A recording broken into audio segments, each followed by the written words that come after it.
this last weekend. This time the former Tiger, David Wells, gets the chopper by Billy Ripken, but Wells will throw it into center field. That'll score Gonzalez. Wells wondering why his teammates couldn't really run out of the way and pick it up. More bad defense on the other side. Billy Ripken, Darryl Strawberry would hit a slow roller that Ripken just can't get down on. Bernie Williams ties the game at 4 in the 6th. 4-4 in the 8th. Darryl Strawberry aboard.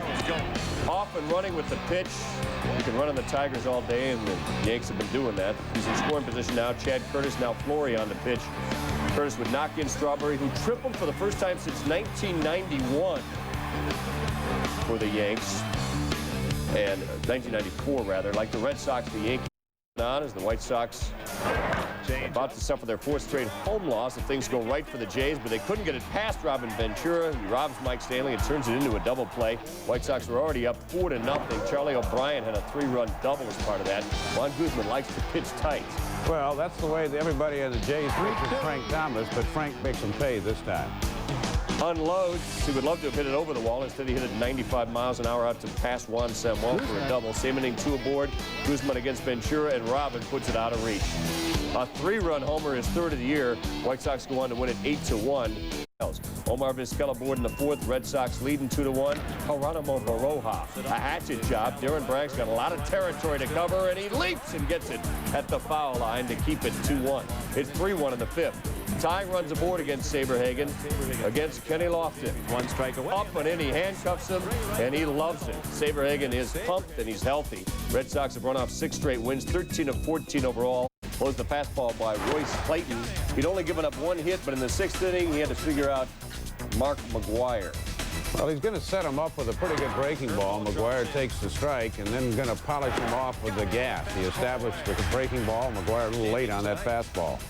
Things soured in the 7th for Beach. He's still only given up 1 hit in the shutout when Gary Gaetti gets his 2nd home run of the year.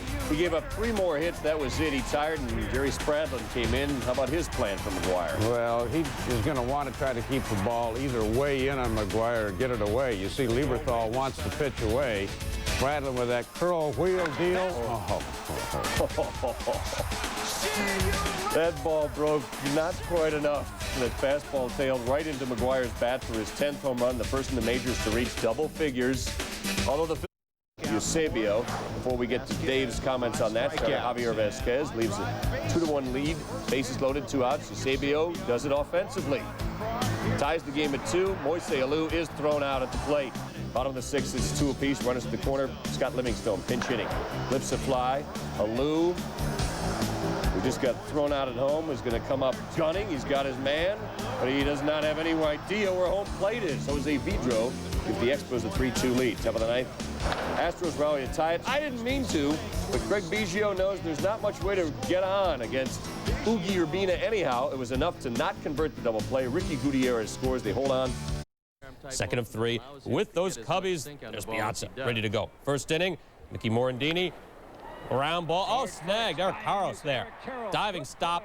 Gets the out. Carros making his 1st start of the season. Meantime, 3rd inning, Jeremy Gonzalez. The junk. It's Todd Hollingsworth. Gonzalez stunning Jose Vizcaíno. And then getting the pitcher. Gonzalez. Not even fair. He'd have 10 Ks. Bottom of the 4th. 2-0 Cubs. Raul Mondesi. Deep and over the mural. With a man on, his 3rd homer of the year. It's all tied up 2-2. Bottom of the 6th now, still tied at 2. Wilton Guerrero at 2nd. Eric Young laying down the sacrifice bunt. Gonzalez looks, no, go back to 1st, and then, no. It's all going wrong now. That error allows a run to score, and the Dodgers win this one, taking a close one, 3-2. Looking for his 4th win, gets Rich Butler, who wasn't looking for the pitch there. Bottom of the 2nd, he faces Paul Sorrento. You got to get over there. Hill breaks for the bag. Darren Erstad finds it. Bottom of the 7th, Bobby Smith has had a huge week for the Devil Rays. But like the rest of his teammates, they could not solve Ken Hill. Tapper, big tall pitcher, gets it. He retired 14 of the next 15 batters. He's 4-1. The Angels win at 7-1. They've won 3 in a row and get over the 500 mark. They got going. Juan Gonzalez in the opening inning taps a shot with 2 aboard, and that'll get through to score Tom Goodwin. 1-0 Texas. Top of the 5th, man on 3rd. It's Gonzalez at the plate this time. Takes the hook and puts it through a drawn-in infield, and the Rangers have built a 7-3 lead. Gonzalez again. Juan in a 9-5 game in the 6th. Doubles in McLemore and Rusty Greer. 5 RBIs. 5 of the first 11 knocked in by Texas by Gonzalez, and they take 11-5 lead. Royals down 11-8 with a man aboard in the 7th. Dean Palmer, the former Ranger. Tom Goodwin makes the catch at the wall. Palmer did homer in this game, but not on that at bat. And it is 11-8 as they play the bottom of the 8th. And 2 pitch on him. Scott Service struck him out, but he's already knocked in 5 in this game. What more do you want from him? Tommy Goodwin has scored 3 times ahead of Gonzalez. His 3 hits get his. Moments ago, John Wetland against his old teammate, Dean Palmer, and he saws him off with a 92-mile-an-hour fastball and a 3-2 pitch. Who's going to get it? Goodwin gets it, and Goodwin had a good game. He had 3 hits, scored 3 runs.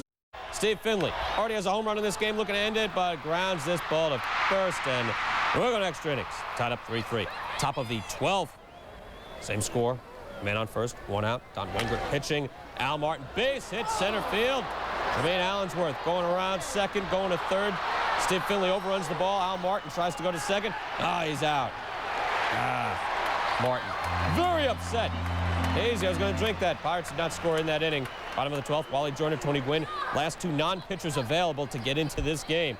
Gwynn getting the call, and base hit Tony Gwynn. That's with 2 outs in the 12th.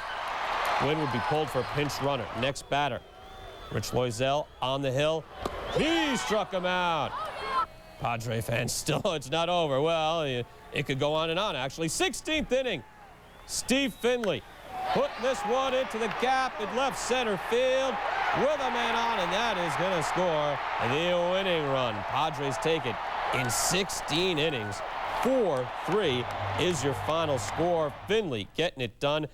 Umpires because of an illness in his family, but Dave, all you needed was a home plate umpire. Well, Kirk Reeder just continues to amaze. He does not overpower anybody. 6-7 inning type pitcher, but he can change speeds and locate with anybody.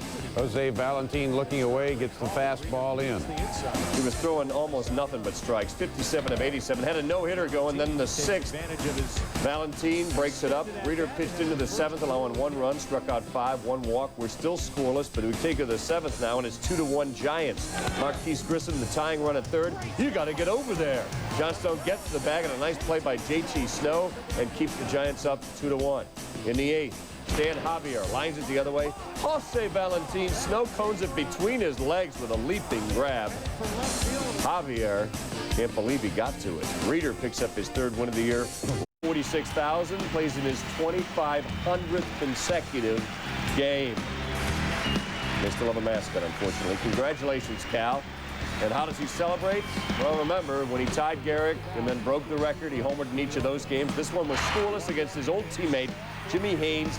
He will fist it into right field. He would eventually knock in 3 in this game, and the Orioles behind Jimmy Key win it 8-2. They've been slumping badly, so this was a big win for them. Key remains unbeaten. In fact, Game was tied at 2 apiece. Seattle's bullpen in trouble again. Mike Timlin giving up a single to Javier Valentin, who had 3 hits on the night. Next up, it's Pat Mears, his lone base hit of the evening. The next batter was Otis Nixon. That'll drive in the pinch runner Denny Hocking. Mike Timlin, 1 1/3, gave up 4 hits. It was 3-2 Twins, and Lou has seen enough of that. He brings in Paul Spoljaric. Spoljaric promptly gives up a base hit to Alex Ochoa, who was pinch hitting. It was 4-2 Twins, so Lou has seen enough of Spoljaric.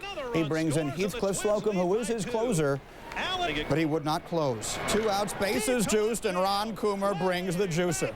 No doubt about it, the grand slam to the upper deck. Twins go for 6 runs in the 9th, and they win it 8-2. The slam for Coomer, the first of his career, 3rd home run of the year, and he's only the 10th player ever to reach the upper deck in left. We're off to a rocky start, but Walker gets into one and drills it with 2 aboard. That'll go past Andrew Jones to the wall for a triple. It'll score Mike Lansing and Alex Burks. Colorado takes the lead from Millwood 3-2. By the 3rd, it's 5-2. Darryl Kyle at the plate with 2 outs, and he crushes one. He pulled it over a leaping Ryan Klesko. That'll knock in Jeff Reed and Nafi Perez, and Colorado has built a 7-2 cushion. Ellis Burks aboard, and a one-time Brave when he got in the expansion draft. Eddie Castilla goes the other way for his 9th of the year, the time that tied him for the league lead. Go on to win it 11-7. Every Rockies starter except Lansing had a hit and knocked in a run to help snap. On. Diamondbacks down 1-0 downtown off Levon Hernandez. Leaves the yard, his 5th of the year to tie it at 1. Go to the 11th. It was 2 apiece. Runner aboard off Vic Derensborg. Derensborg delivers, and so does Matt Williams. This one is scorched for his 2nd of the night and his 6th on the season. D-backs build a 4-2 lead. Bobby Bonilla wasn't able to start, but he comes on to pinch hit with 2 aboard. Felix Rodriguez gets him to tap the 2nd. And Mark Putze has made it a 1-run game. Tying run is 90 feet away. Rodriguez to Ryan Jackson. Oh, the closer with a high-riding fastball picks up the save, and the D-backs get the win. It's the first extra inning win in franchise.